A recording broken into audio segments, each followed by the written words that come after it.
На сите им е јасно дека на неоженет, богат маж, најмногу му е потребна жена. Значи, ова се едни од најпознатите, најкултните први зборови, прва реченица, отварање, почеток на роман, кога било напишани. Романот е Гордост и предрасуди од Джейн Остин. Значи, јас го слушав на YouTube, баш сакав, имаше една одлична верзија, одлично исчитан, Pride and Prejudice, Джейн Остин, а меѓутоа го земав ова, го позаимив ова издание за да ви го покажам, го има на македонски, сигурно има и постари изданија. Тука е Гордост и предрасуда, мене ми е побаво како Гордост и предрасуди, како и да е, значи можете да го читате на англиски, може да го најдете у секое време, да го слушате, можете да го најдете на македонски да го читате. Интересно е што имињата, например, Джейн Остин и незините романи, исто романите на сестрите Бронте, значи се сеќавам уште многу одам, значи тоа се толку познати писателки, толку познати романи што има на англиски една фраза се гласи household names, значи се веројатно најблиску на македонски би било се имаат од домаќинето страшно и се сеќавам дека не сум сигурен сега, најверојатно не толку, меѓутоа кај постарите генерации јас кога растев, значи дома ги имавме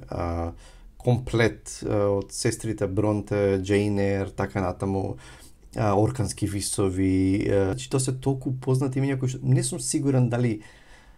толку се читани овие писателки, овие романи како колку што станале, не знам, културни икони или се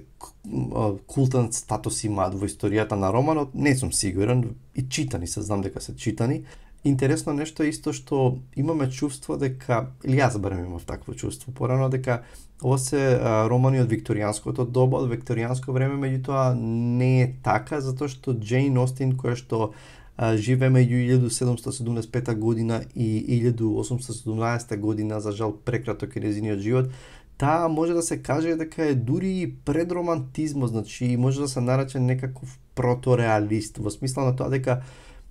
романтизмот уште е далеку да доживее кулминација ево подем, меѓутоа да има кај неа романтичарски елементи од типот на тоа дека некои од ликовите нели се водени од нивните чувства, не само од разум, од морал и така натаму. Меѓутоа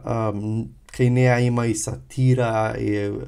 нели општествена критика на тоа време и така натаму, меѓутоа е најблиска до, да речем, ајде, во општи рамки, реализмот, како книжевен правец, затоа што сепак се занимава со обични луѓе, со обични ситуации од секојдневниот живот на луѓето во тоа време. Ако го земам фактот дека Джейн Остин имала 21 година кога го завршила ракописот, првата верзија на ракописот, и таа имала обичај дома да го чита на нејзините и на глас, нели да ја дадат фидбек, критика, и ако помислам дека Мери Шели немала на 20 години кога го напишала Франкенштајн, малку ми прави чувство дека као што прави во животот. Меѓутоа, окей, шала на страна, ова се супер талентирани писателки жени, значи кои што одиграле огромна улога во историјата на литературата. Меѓутоа интересно, ние забораваме дека кога пишува, па и Мери Шели, па и кога пишува и Джейн Остин, значи тогаш имало поради статусот на одредена група жени, на одредена класа на жени, тие се нафаќале да пишуваат и најчесто луѓето што читале роман како форма биле жени, меѓутоа во тоа време романот забораваме дека воопшто немал некаква престижен статус како нека книжевна форма, значи тоа се уште и самиот збор роман на англиски е новел, доаѓа од зборот, францускиот збор за ново, значи е сепак нова форма како што ја познаваме. И важна е Джейн Остин затоа што претходно се пишуваат романи за херои, грабнувања, некакви романси и така натаму, значи многу драма има тука во тоа. Меѓутоа таа зема обични ликови од секојдневието во тоа време, онака баш реалистично прикажани, и таа прави исчекор кон формирање на романот како што го познаваме денес, и од таа страна таа е многу важна во историјата на романот. Размислував како да му пристапам на ова видео и како да зборувам за гордост и предрасуди, одлучив да не правам некаква анализа, да не се расприкажувам многу, туку ќе ви ги дадам рамките на действието, без да откривам што се случува на крај, без да ги откривам сите детали, затоа што ако не сте го читале, ви препорачувам да го прочитате романот, меѓутоа Ќе поставам сцената, ќе ви кажам што се случува во романот, како се поставени работите и кои се главните моменти и теми. Значи, во центарот го имаме семејството Бенет, кои што маж и жена, кои што имаат 5 ќерки, од кои што во центарот на романот се Джейн, Елизабет, Лизи, кој што е главната хероина, главниот лик во овој роман и нивната ќерка Лидија. Меѓутоа, ова семејство Бенет е малку во незавидна состојба затоа што тие имаат само ќерки и во тогашна Англија, значи не може ќерките да го наследат имотот од таткото и во таа смисла еден негов роднина постсмртна негова на таткото ќе треба да го наследи имотот и затоа нивната мајка, значи господја Бенет, кој што е еден легендарен лик, еден славен лик, многу интересен лик. Незина обсесија всушност е како да ги омажи незините ќерки и буквално на некој начин тоа е незиниот живот, тоа е незината обсесија. И на самиот почеток, буквално во првото поглавје, гледаме дека на соседниот имот се доселува еден млад човек кој што и нели за секој млад човек се кажува колку тежи годишно, значи колку приходи има годишно. И тие читав на едно место тие суми за кои што се вели дека тој млад човек господин Бингли сумите кои тој тежи се во денешно време огромни суми би биле, да речеме, не знам, можеби $500 милиони годишно или така нешто. Со него доаѓаат и неговите сестри, значи привремено се таму и еден млад исто така човек, господин Дарси, легендарниот господин Дарси. И уште еден лик кој што е важно да се спомне тука е тоа господинот Колинс, значи тоа е еден роднина на господинот Бенет, кој што по неговата смрт всушност ќе го наследи неговиот имот. Тој доаѓа и е една непријатна фигура, еден непријатен лик, и тој доаѓа со идеја да на некој начин да се одолжи на семејството, затоа што Тим го собере имотот еден ден и ќе ја побара Лизи за жена, меѓутоа таа ќе го одбие, што е во очите на господја Бенет еден скандал, шок. И всушност во тоа време, значи ако Лизи, Елизабет, всушност влегува во ризик, затоа што во тоа време она што им останувало на девојките од таа класа, од тој стареж, било да се омажат. Значи, тие не можеле да имаат некаква друга кариера и таа ризикува затоа што многу од оние што жените, девојките кои што немало да се омажат, најчесто живееле во домаќинството, во домот на нивните браќа, ако имале браќа и таму се занимавале со некакви, не знам, им го воделе домаќинството и така натаму. Меѓутоа Елизабет тука, Джейн Остин за во тоа време ни дава, се обидува да ни прикаже еден силен лик кој што не сака да прифати брак во кој што таа нема да чувствува нешто за тој човек, за тој господин Колинс, таа го отфрла и така натаму. Оно што е важно да го знаеме за подобро да го разбереме гордост и предрасуди е каква е општествената поставеност во кралството во тоа време. Значи постојат во основа ајде да речеме три сталежи, да речеме, или три нивоа. Значи прво ги имаме оние што се во кралската лоза, кралската линија, нели таму се кралско семејство и така натаму. Подоцна втората линија се благородници од типот на војводи, маркизи, грофови и така натаму, што е високо благородништво кое што се е одвоено од овие пониски класи и има на англиски е gentry, не знам како се преведува кај нас, да речеме, ќе го искористиме зборот благородништво и тука има, да речеме, две нивоа, да речеме, повисоко благородништво, тоа би биле земјопоседници или луѓе со големи имоти, со голем приход. Може да кажеме дека имаме ниско благородништво, тука би биле банкари, воени лица, дел од свештенството и семејството на господин Бенет всушност спаѓа во таа група на луѓе, значи тој нема голем годишен приход и всушност не може да им остави на неговите ќерки доволно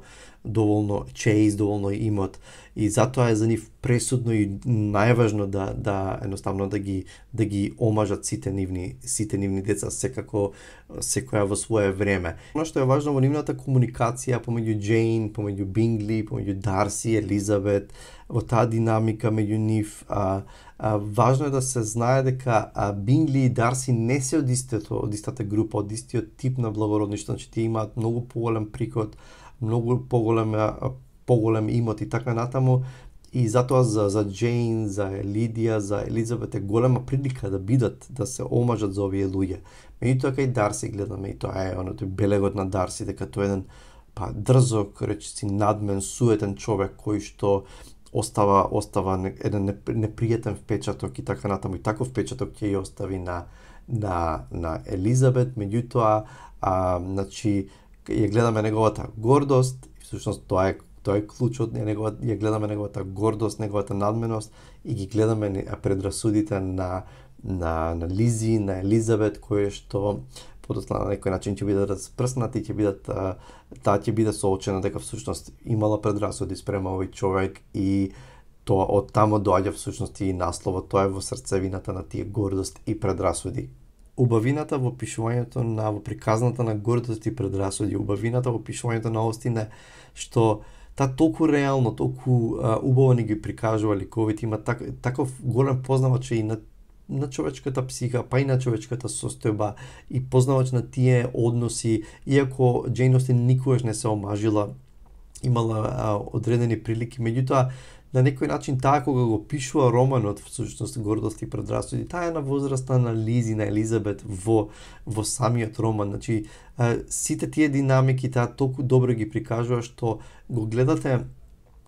ова семејство Бенет и другите семејства и си велите, па ова е моето семејство, значи или ова е семејството на некој мој близок, значи толку добро ги, иако не двојат добри 2 века, не двојат 200 години од тие, сепак тие универзални карактеристики на човековиот карактер, на луѓето се универзални, се присутни во разни култури и ние читаме и тука во Македонија можеме да кажеме па да, јас го препознавам тој и тој, јас се препознавам себе си во овие луѓе и тоа е големината на Остин, да ги земе тие обични луѓе, да го наблюдува општеството, да ги наблюдува динамиките на тие односи во тоа време и да ги прикаже на еден феноменален начин, значи многу отворено, многу јасно, со одличен хумор, да ги сатиризира, значи и самиот почеток, нели, не знам, секого му е познато или универзално прифатена вистина дека нека маж не оженет ерген кој што има доволно богатство, мора да му е потребна жена. Значи и тука гледаме една сатира. Можеме да ја слушнеме господја Бенет како го изговара тоа. Еве се доселија на соседниот имот млади луѓе кои што се одлична прилика и воопшто е познато, па сите знаат дека нам млад човек на ерген кој што има доволно пари, кој што е добро ситуиран, мора да му е потребна жена. И затоа јас ќе направам се што е потребно да ги омажам моите ќерки. Во гордост и предрасуди и во пишувањето на Остин се уште сме во времето кога романот, да речеме, или книжевноста сепак има некаква морална обврска или морален повик и може се уште не се пишува само колку да се пишува нели поради самата приказна или поради естетски, не знам, причини, меѓутоа сепак тука на крајот од денот можеме да извлечеме поука, можеме да извлечеме дека од Дарси гледаме гордоста и од кај Лизи незините предрасуди, дека може да научиме дека не треба да бидеме горди, ниту пак треба да имаме предрасуди и прерано да судиме за другите луѓе, да донесуваме заклучоци, затоа што не знаеме какви се тие на вистина. Многу просто, многу едноставно, меѓутоа убавината на овие романи од пред 150-200 години убавината е што тие изгледаат наивни, меѓутоа се лесни за читање, меѓутоа се и повеќе слојни и не само што може да не разонодат, да ни понудат добра приказна, може да ни дадат и добар приказ на човечката состојба, на односите, на човечката психа и така натаму. Така што ако не сте го прочитале Гордост и предрасуди, нема потреба да ви кажувам дека треба да го прочитате, значи тоа се подразбира. Немам што повеќе да кажам, не сакам да должам, чувајте се, читајте добри книги и се гледаме со наредното видео. Чао!